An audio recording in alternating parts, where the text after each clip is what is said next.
Ashley and Denisha exchanged a look. "You don't want us here?" Ashley asked carefully. A burst of static. Then a chilling whisper that made both women's blood run cold. "He's watching."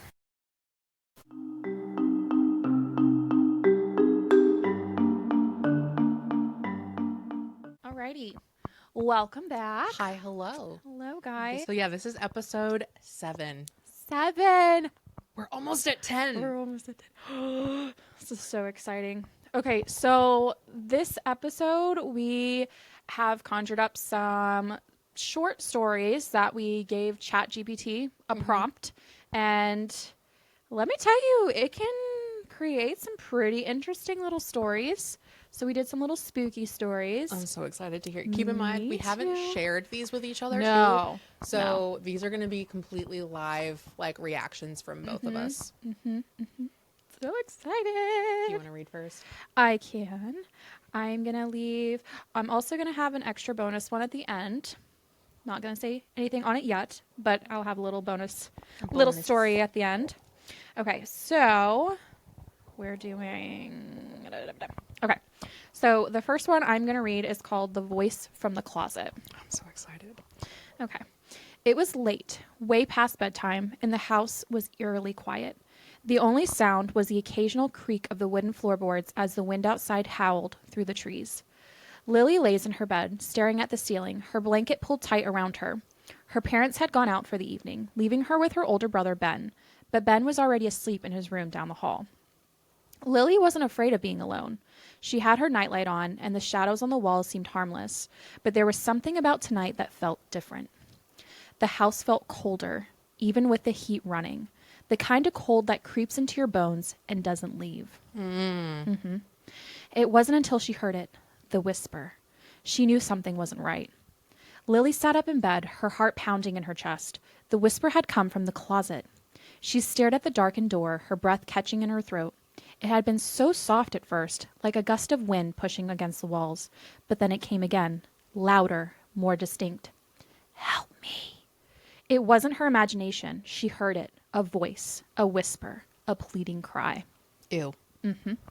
She froze, her fingers gripping the edge of the blanket. "Ben?" She called, her voice shaking, but there was no answer. The whisper came again, this time much clearer. "Please, let me out." Lily swallowed hard, her eyes locked on the closet door. The voice sounded like it was right behind it, muffled but desperate.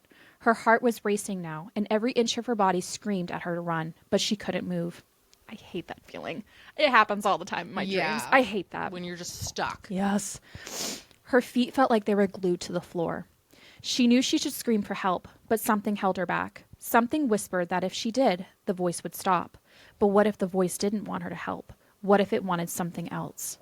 The closet door creaked slightly, as if it was being pushed open from the inside. Lily's breath hitched in her throat, and she slid down under the covers, trying to cover herself from the sound that was coming closer. But the whisper didn't stop. It grew louder, more urgent. "Please," the voice said, now unmistakably frantic. "Please help me. Let me out." Lily couldn't stop herself. She climbed out of the bed, each step toward the door feeling like a mile. Her hands trembled as she reached the handle of the closet. The door groaned as she slowly pulled it open, her stomach twisting into knots. At first, all she could see was dark, empty closet. But then, as her eyes adjusted, she saw something move in the shadows, a figure crouching in the corner. In her closet. In her closet.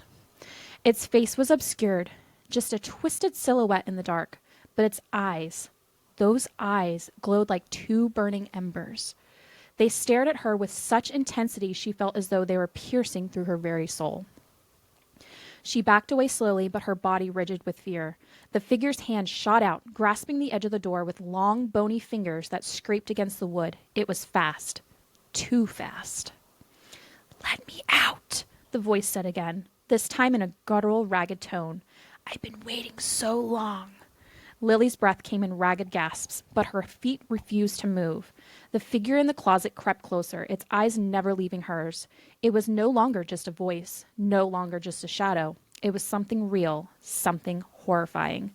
And it wasn't alone. From the corner of the closet, more shapes began to emerge. Faces, distorted and pale, mouths open in silent screams. They reached toward her, their hands outstretched, fingers curling toward her with an unholy hunger. The closet seemed to stretch, expanding into a vast dark space that swallowed the light around it. Lily couldn't breathe. She couldn't move. The faces, those twisted, contorted faces, whispered in unison now. "Join us," they hissed. Her body surged with panic, but as she turned to flee, the door slammed shut on its own with a deafening crash. Her heart pounded in her chest as she stumbled backwards, her legs giving way beneath her. The floor felt too cold, too wrong beneath her bare feet.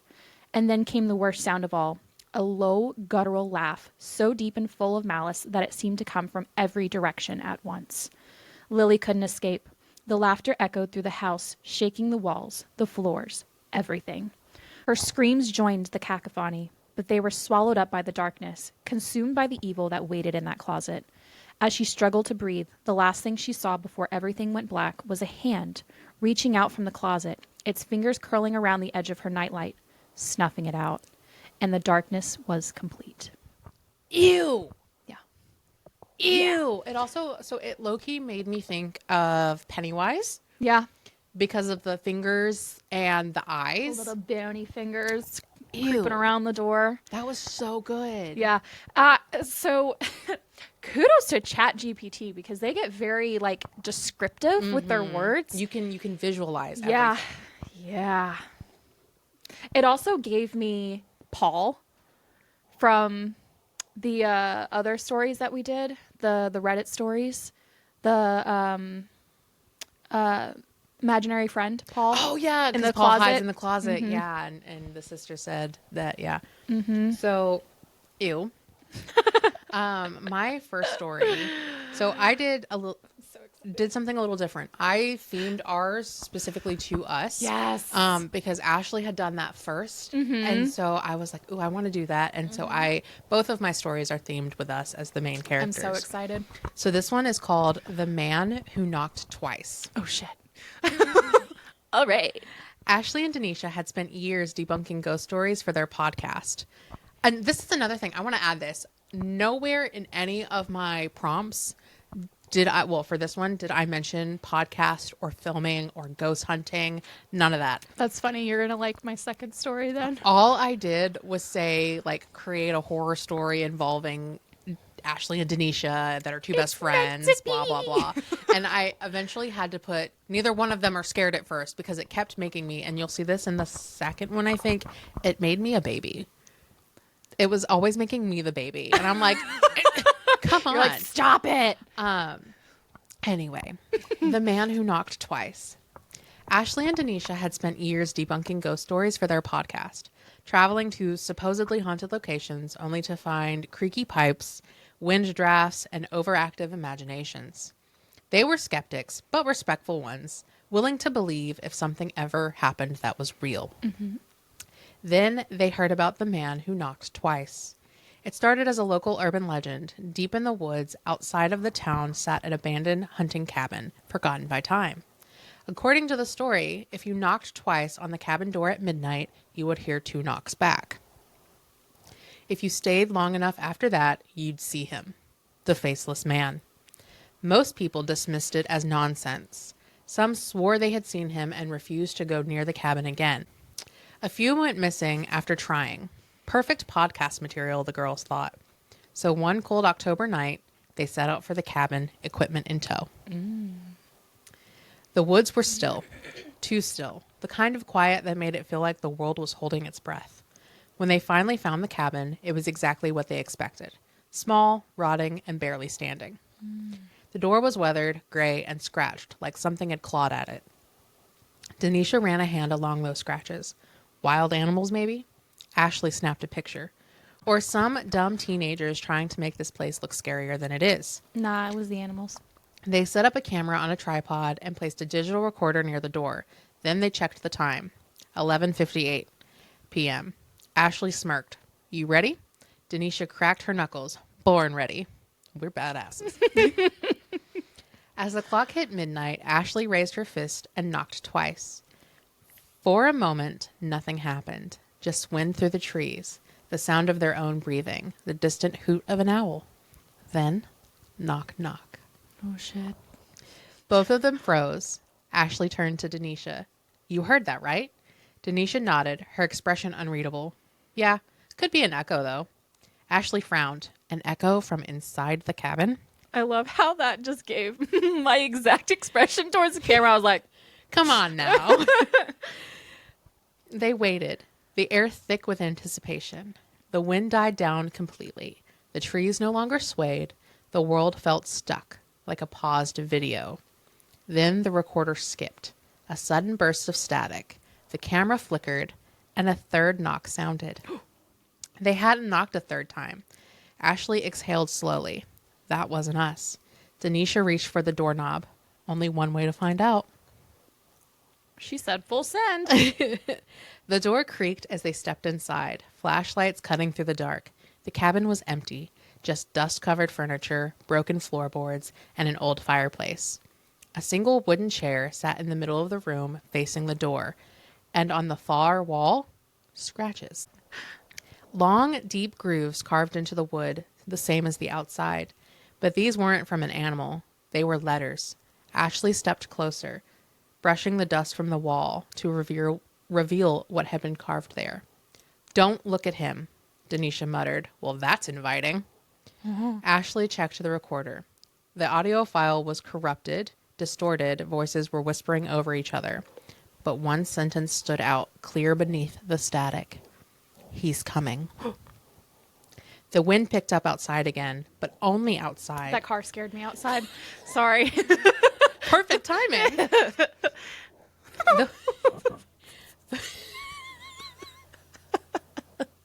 Woo!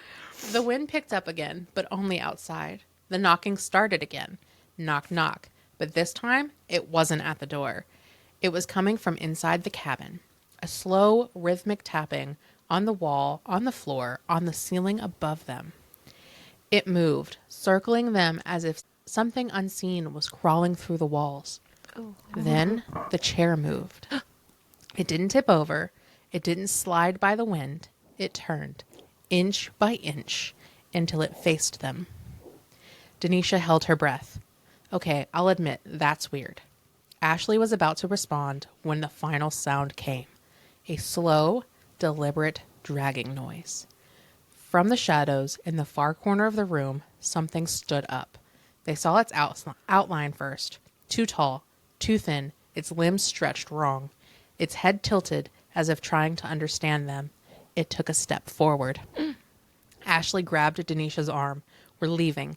Denisha didn't argue. They bolted to the door, but the moment they crossed the threshold, everything stopped. No knocking, no wind. The woods were normal again. They ran to the car, adrenaline still coursing through their veins. Ashley turned back once just to make sure the cabin was still there. It was. But the chair? Facing the door again. Back home, they reviewed their footage. The video cut out the moment Ashley knocked. The recorder was filled with static except for one clear sentence. He sees you now. Ashley and Denisha exchanged a look. Then Ashley hit delete. Denisha stretched and stood. So, recap, real or fake? Ashley hesitated, then said, I think we don't go back. Denisha nodded, agreed. They never spoke about it on their podcast, and they never knocked on a strange door again. Damn. Although we are speaking about it on our podcast right now. Yeah, we're speaking about it. Ooh, what is it with all the little, I've noticed in all the stories, the little things are like Slow, deliberate, always very like, well, because in cocking their head. in horror movies, that's how it's. They're creepy. Yeah, they're very stiff and almost like as if you were to take something old and try to, like an old hinge and try to move it again. It's very stiff, very taut. So, yeah. also, That one had me engrossed because as soon as that car revved up outside, that scared the shit out of me. right? It was perfect timing. So this one you're about to read, this is the first one you did, right? this is the first one I did. Yes. So this one does have us in it. And I thought it was kind of funny when you're like, I didn't tell it that we had a podcast and it gave us a podcast because, yeah. Did you tell yours that we had a podcast? I did. Okay. But we have a podcast in this Yeah, one. I mean, so you know. it's not called what it is in real life, but so it's called Haunting Hour. That's our That's our Ooh. podcast title. Missed opportunity. I know. I mean, we could always rebrand. I know. Okay.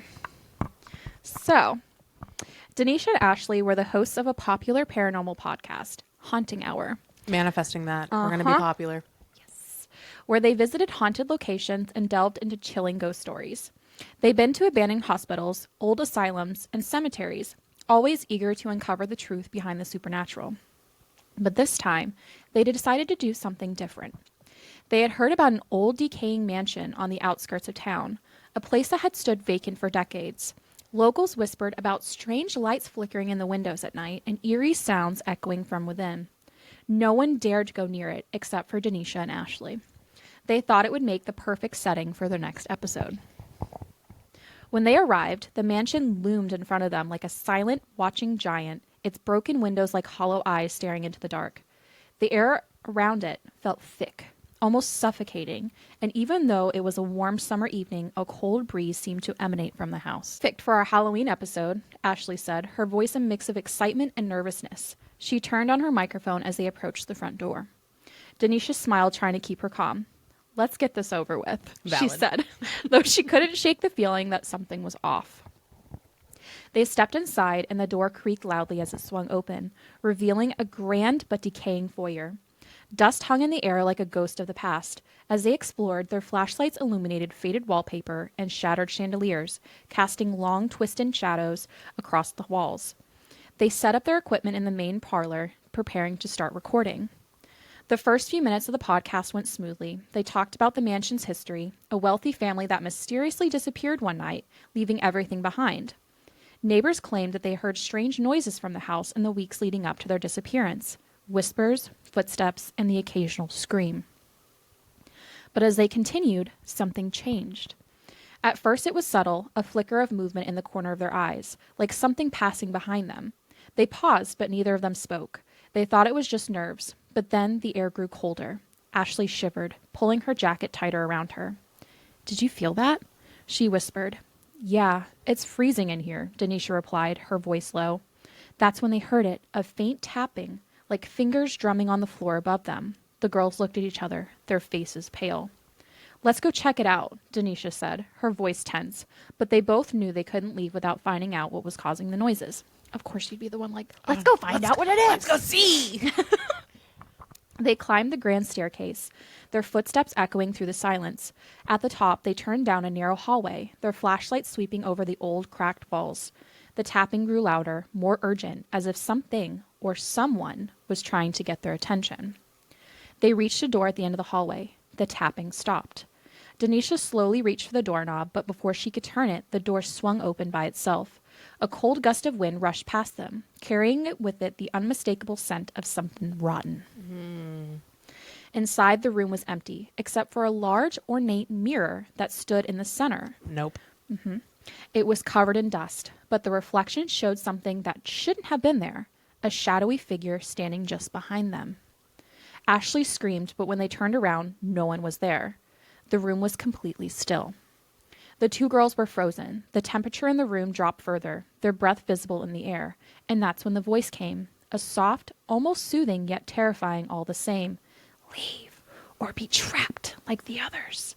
Denisha and Ashley turned toward the mirror again, and this time the figure was closer. Its hollow eyes stared back at them, its smile twisted and cruel. They didn't need to say a word. They bolted for the door, sprinting back down the hallway, but it felt like the house was alive, the walls closing in on them, the air thick with an unseen presence. As they reached the front door, it slammed shut in their faces, trapping them inside. They could hear the laughter then, soft, low, and mocking, coming from everywhere around them. But the moment they thought that they were done for, the door suddenly burst open and they tumbled out into the front yard. Breathing heavily, they looked back at the mansion, its dark windows like watching eyes. The voice whispered once more, just loud enough for them to hear. "You can't leave. You're part of the story now." They ran to their car, never looking back. The next day, when they played back the recording for the podcast, they heard something that made their blood run cold. In the background of their conversation, amidst their nervous laughter and whispers, there was a faint sound, a low, sinister chuckle that didn't belong to either one of them. Denisha and Ashley never returned to that mansion, but they both knew something had followed them home. And it was still waiting, just beyond the reach of their microphones, listening to every word they said. Bum, bum, bum. Wow. So, Ashley and Denisha in these stories don't ever go back to the places that they were investigating. Oh my gosh. It's also funny that something came home with them. Uh-huh. Because in my next one, something comes home with us. Okay. Not manifesting that part. Definitely not. Nothing is ever allowed to come home with us. That was a good one. I've come to find that I like telling stories. Yeah. That was a really good one. I get really immersed in them. We can also definitely do storytelling. Because I had like a whole movie playing in my head as I was reading it. So this one, okay. I just sucked up a sprinkle. I was a bit more, I don't know if it meant, yes, it does. Okay. I was a bit more demanding out of this one. Okay. And so I added a specific place that you and I frequent yearly. That we frequent yearly. Mm-hmm. We go yearly. Maine? Mm-hmm. Okay. So I asked it to include something from Maine. Okay. And around September. Okay. Because that's when we go. Okay. I don't know. I have not seen if this is a real place. Oh, we're going to have to Would look it up shit after. my bricks if it is. They say that these are kind of based off of stuff that it pulls from Yeah. the internet, yeah. So this is The Whispers at Blackwood Manor. Blackwood Manor is a fictional Gothic mansion in Maine that appears in multiple works of fiction, including novels and a book review. Okay. So it's fictional, but still, that's cool that it was actually like Yeah. from Maine in the stories. Okay. I'm excited. The crisp September air bit at Ashley's cheeks as she adjusted the camera strap to her shoulder. The sky above the towering pine trees was a dull gray, the last remnants of daylight fading behind the dense Maine wilderness. Beside her, Denisha exhaled, her breath visible in the cooling night. She tightened her grip on the EMF reader, the green light flickering weakly in her hand. This is the kind of place that people go missing in horror movies, Denisha muttered, eyeing the abandoned Blackwood Manor. Ashley smirked, which makes it the perfect place for our investigation. You always be getting me into stuff. Actually, I think it's kind of mutual. Yeah. If not flipped. Sometimes I'm like, I would say it's They had driven nearly 4 hours into the Maine countryside to reach this place, an old, decaying mansion said to be one of the most haunted locations in the state. According to the local legend, the Blackwood family had mysteriously vanished in the early 1900s. No bodies were ever found, but over the years, those who dared to enter claimed to hear whispers, see shadowy figures, and even feel the unseen hands brushing against their skin. And now, Ashley and Denisha were about to spend the night inside. oh shit. With a click, Ashley switched on the camera.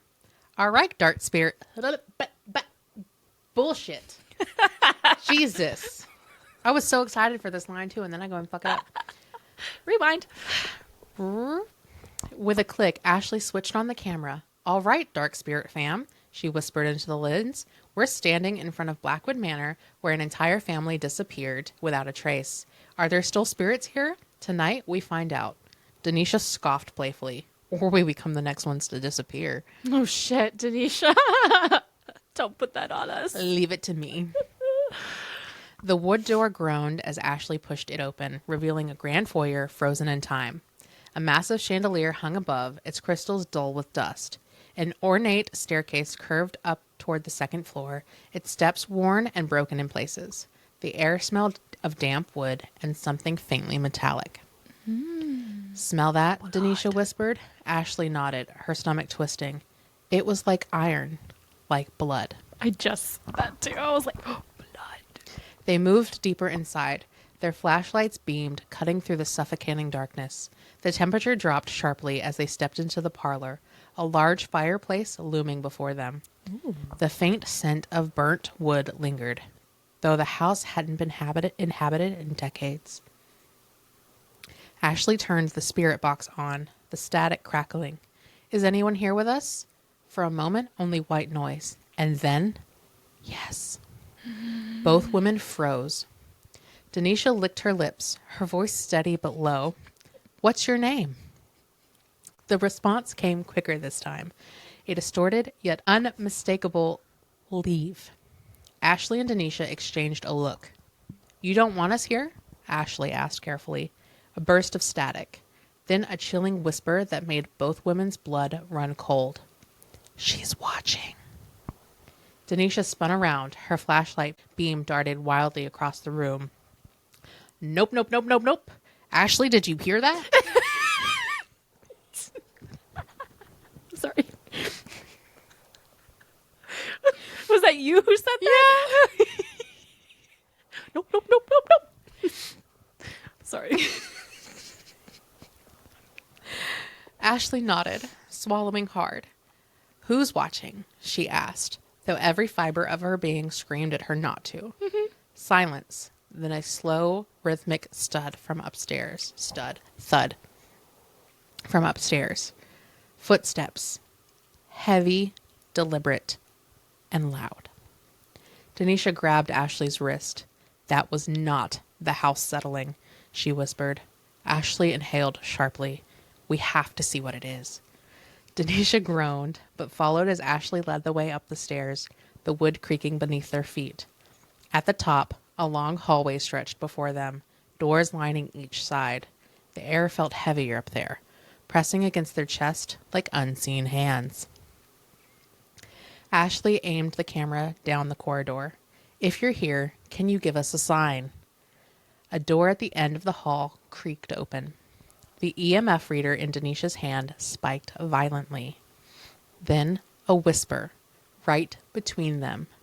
Not from the spirit box, not from the hallway, right between them. Get out now. The flashlight in Ashley's hand flickered, then died. Something rushed toward them from the end of the hall. A shadow, tall, featureless, and fast. Ashley and Denisha turned around and bolted, their screams lost in the darkness as this thing pursued them. Its footsteps echoed behind them.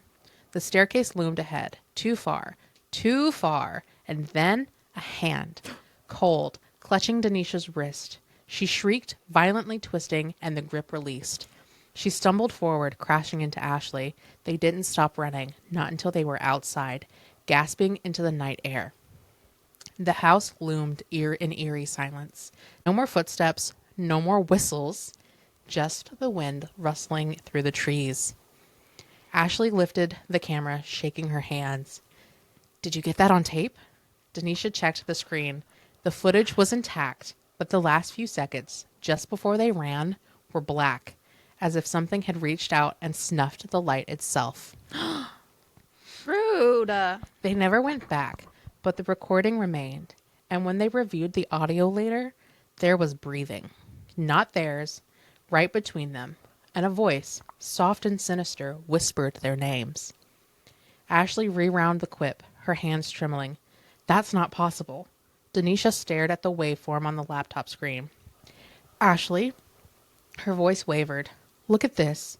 As Ashley leaned in, we could see that the audio file wasn't normal. It had extra layers. A second waveform running beneath their voices, like something underneath their conversation. Denisha isolated the frequency and slowly turned up the volume. A woman's voice, ragged, weeping.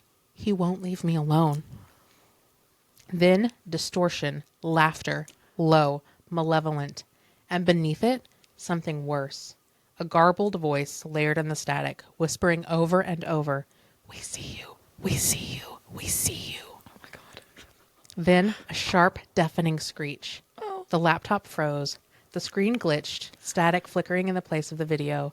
And then, just for a second, a face. Pale, sunken eyes, a mouth stretched too wide in an unnatural grin, watching them through the screen. The power in the apartment was cut out. And then, in pitch black silence... Did you tell it we lived in an apartment? Nope. And then, in pitch black silence, a whisper, right behind them. You brought her home. Oh, shit. Is that the end? That's the end. Oh, no. I love how the story I just read before that and then that story were like kind of parallel. Mm-hmm. There's so many similarities. Long, dark hallways, staircases. So we brought someone. It was a her. Oh no! But the girl, was it the girl who was bad in the thing, or was it the girl who was like, he won't leave me alone? I mean, the girl could be bad because she could be saying he won't leave me alone as To make us feel bad. Yeah, as a lure of false security. The wires crossed, and I was like, "Do I have this one, or does she have this one?" So yeah, all I had told it was that I wanted it to create a paranormal experience with two best friends, Ashley and Tanisha, set in Maine around September. Oh shit! That is all I told it for that one, and it gave me that. How does it know we live in an apartment? I don't know because I haven't searched anything on ChatGPT about apartments either, or Maine for that matter. It's usually been like titles for things or descriptions or whatever. Never like that, like accurate, I guess. Yeah. But yeah, that was my the Blackwood Manor. Oh, I have chills. And it's not just because it's cold. They're multiplying. They're multiplying. And you're losing control. Oh my god. That was creepy. Mm-hmm. That's so crazy how like eerily close those two were. It's like mine gave like a gist of it and then yours gave more detail. Well, and so it actually originally the first part of the story stopped at there was a voice right between them whispering their names. Did you make it give more? Well, it said, "Do you want me to add a creepier ending?" And I was like, yes. And so always a creepier ending. So from that point on, which is us finding the other sorry, cute cat doing cute things. He did the whole like let me on the face. Do a little recording of our baby so I can add this in so you can see our little buddy. So cute. He's right next to us. I love him. But I was like, yes, give me creepier ending. So us finding the other voices and then bringing something home, that was an extended edition. I can only imagine what was going through your brain when I was reading mine because you were just like, no shit. Yeah, so similar. It's like it's seeing that we're both asking the same thing. Oh my gosh. So I have a feeling we're going to have to do like timestamps in this one or something because I don't know if my dad's going to want to listen to the first the whole thing. To the first few. But I do have a bonus little ChatGPT story. My father is obsessed with Bigfoot. Hopefully episode with him pending. Yes, there will be. But I had ChatGPT give me a story about my dad going on a trip searching for Bigfoot. Yeah, sorry, I was having to scroll.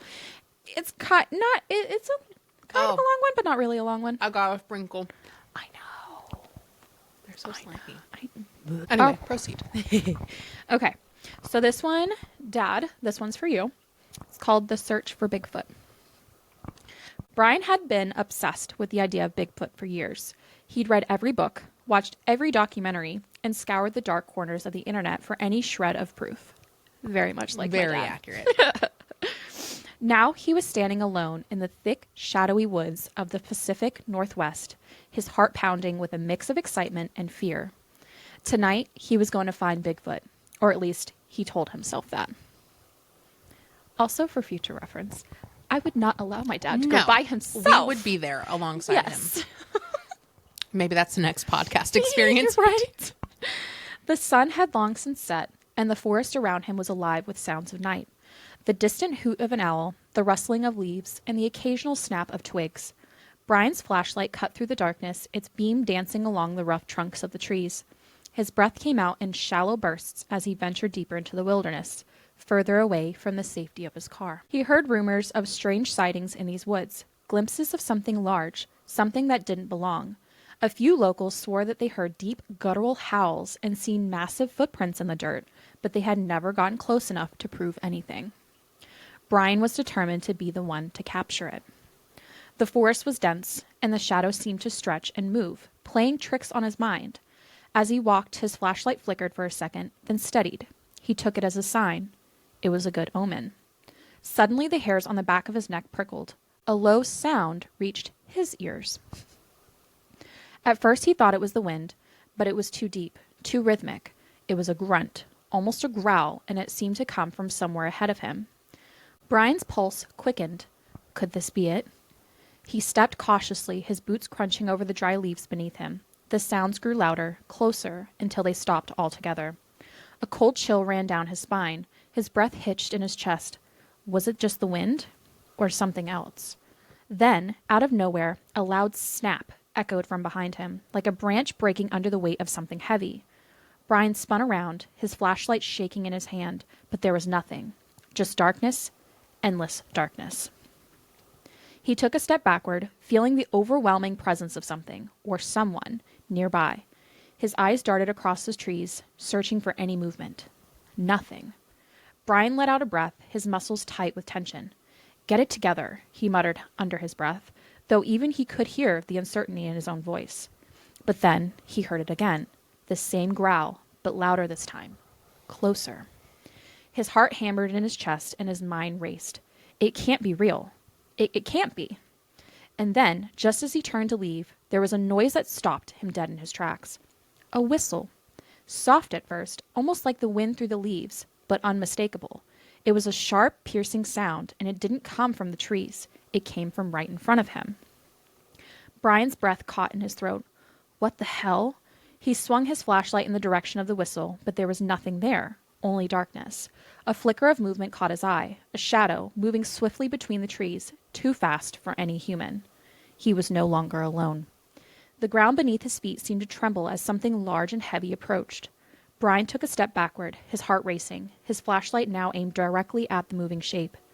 There it was, a hulking figure taller than any man, covered in dark, matted hair. Its eyes glowed like embers, reflecting the light in a way that sent a wave of terror through Brian's body. The creature's face was almost human, but twisted in a way that no man could ever look. Brian's throat went dry. Bigfoot. The creature let out a low growl, a deep rumble that vibrated through the very air. It stepped forward, its massive form taking up more and more of Brian's field of vision, until it was right in front of him. Brian's legs trembled beneath him. His mind screamed at him to run, but his body refused to move. The creature was so close now that he could smell the musk of its fur, a pungent, earthy odor. Then it made another sound, a whistle, sharp and high-pitched, like a call. Brian's stomach twisted in fear as he realized that the whistle was not a warning. It was an invitation. And Brian was the prey. The ground shifted again as something huge moved behind him. Brian's eyes widened in horror as a second figure emerged from the trees, just as massive as the first. Its eyes locked onto him with the same fiery intensity, its breath heavy and labored. He wasn't alone in the woods. Brian stumbled backward, his foot catching on a root, and then he fell to the ground.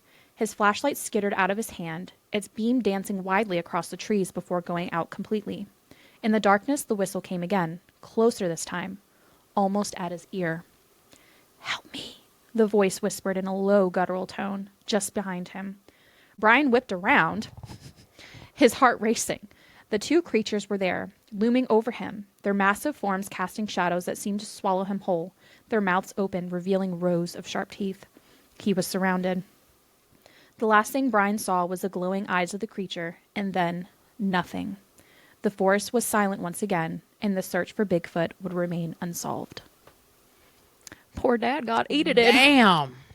Not them stalking him, too, Yeah. in the woods. Yeah. They were following him. Ooh. Mm-hmm. Well, it's a good thing he won't ever be alone if he goes on the search. Exactly. I don't think Bigfoot, if real, would eat somebody. But then again, I don't know. I feel like if he felt threatened, It probably would. but I don't think it would approach it like a predator. I think it would be a self-preservation thing. Yeah, for sure. Wow. Mm-hmm. I was reading that and I was like, oh, of course they would eat that. I mean, they got to keep it an unsolved mystery. Yeah. So somehow. like, oh shit, you found us out. We time to can't let have you dinner. leave. What Sorry, about Dad. second breakfast? Sorry, Dad. Oof. But yeah. yeah. Well, that is our ChatGPT generated stories. Yeah.